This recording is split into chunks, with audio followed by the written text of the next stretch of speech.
रामपुर नाम का एक बड़ा ही सुंदर गांव था। सभी लोग वहां मिलजुल कर खुशी से रहते थे। गांव के बाहर एक बड़ी ही पुरानी हवेली थी, जिसमें एक चुड़ैल रहती थी।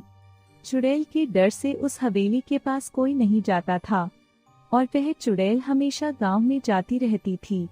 जब भी वह चुड़ैल गांव में किसी की शादी होते देखती तो उसका भी मन शादी करने को करता था।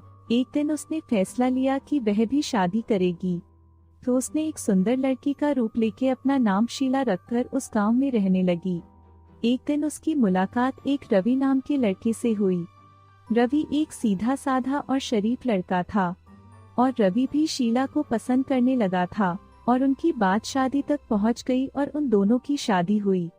माँ जी, अब आपको कोई भी काम करने की जरूरत नहीं है, अब मैं आ गई हूँ ना, तो सब काम कर लूंगी। रवि की माँ ने कहा, नहीं बहू, इतने सारे काम तुम अकेले कैसे करोगी, मैं भी तुम्हारी मदद कर दूंगी।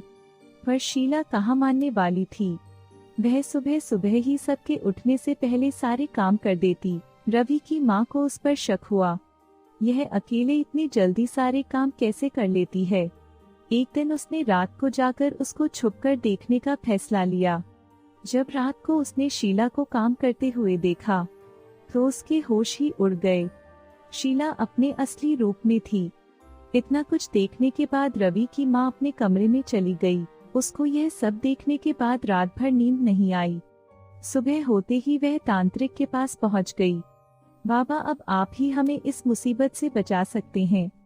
मैं तुम्हारी बात समझ गया हूँ, लेकिन वह चुड़ैल बहुत ताकतवर है और वह तुम्हारे बेटे से जुड़ी हुई है। उसे हराना इतना आसान नहीं होगा। कल अमावस्या है, कल के दिन उसकी शक्ति आधी हो जाएगी। कल जब वह अपने असली रूप में आएगी तो हम उसे अपने मंत्र की शक्ति से हरा सकते हैं। ठीक है बाबा, कल मैं आपका इंतजार करूंगी। अमावस्या की रात होते ही चुड़ैल की शक्ति कमजोर हो गई।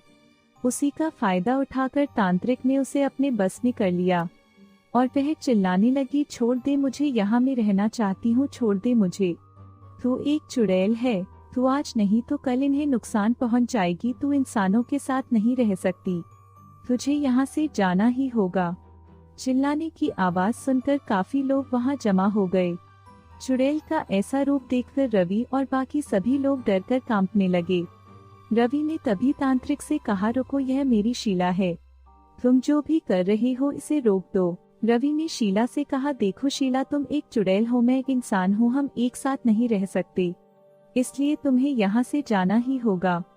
मन ही मन शीला रवि को चाहने लगी थी और वह उसकी बात को मना ना कर सकी और वहाँ से चली गई। और इस तरह गांव वालों को चुड़ैल के आतंक से छुटकारा मिल गया।